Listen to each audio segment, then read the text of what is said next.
Hello hello hello hello नमस्कार good afternoon म कमल परियार अनि आज म यसरी भिडियो बनाउन गइरहेको छु कि म अहिले हाल कतारमा छु अनि कतारमा अनि म प्लास्टिक फ्याक्ट्रीमा काम गर्ने भएको कारणले गर्दाखेरि प्लास्टिक फ्याक्ट्रीमा चाहिँ प्लास्टिक चाहिँ कसरी बन्छ त अनि प्लास्टिक झोला बनाउने मेसिन चाहिँ कस्तो हुन्छ त भन्ने बारेमा चाहिँ म हजुरहरूलाई देखाउन गइरहेको छु।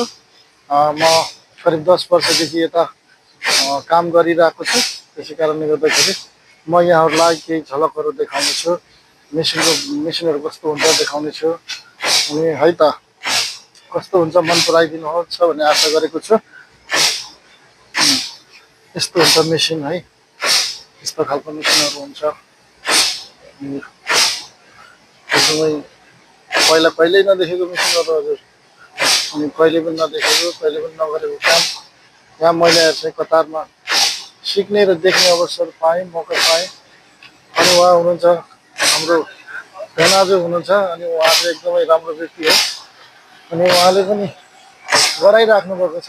प्लास्टिकलाई बनाउँदै हुनुहुन्छ, यसरी बन्छ, यसलाई भन्छ पाइपट प्लास्टिक। अनि हाम्रो उहाँ भेनाजु हुनुहुन्छ। भेनाजु नमस्कार।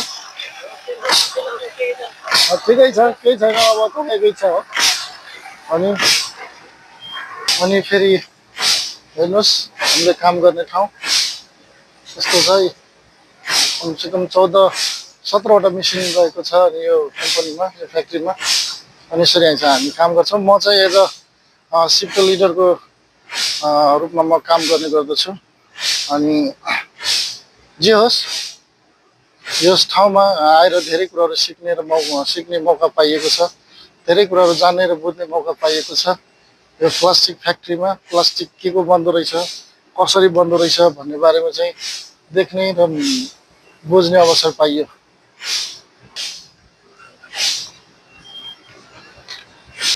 यसरी म चाहिँ प्लास्टिकको दाना कसरी बन्छ त अनि कस्तो देखिन्छ त भन्ने बारेमा चाहिँ म देखाउन लागिरहेको छु। अनि हाम्रो एकजना साथी हुनुहुन्छ, उहाँ चाहिँ हाम्रो रसुवाको साथी हुनुहुन्छ। अनि उहाँ चाहिँ हाम्रो साथी हुनुहुन्छ अनि उहाँले चाहिँ यस ठाउँमा राम्रो कसरी चाहिँ मिक्सिङ गर्नुहुन्छ त्यो बारेमा चाहिँ उहाँले काम गर्नुहुन्छ। अनि म यहाँ चाहिँ मिक्सिङ मेसिनहरूलाई देखाउन गइरहेको छु।